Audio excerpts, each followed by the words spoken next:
Slovensko. To je tady potok. Takže musíme přebrodit potok. Tak první Mari ukáž, první běž radši ty, ať mě to ukážeš jak. Takže takto.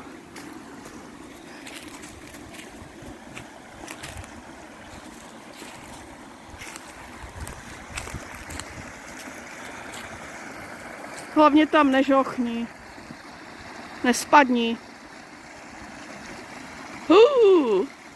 Ono je totiž ještě navíc mokro, takže...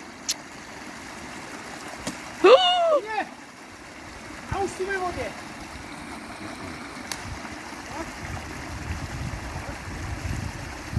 Dobrý.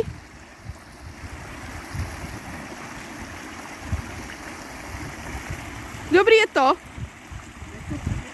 Paráda, no. Tak super. Dobrý. Takže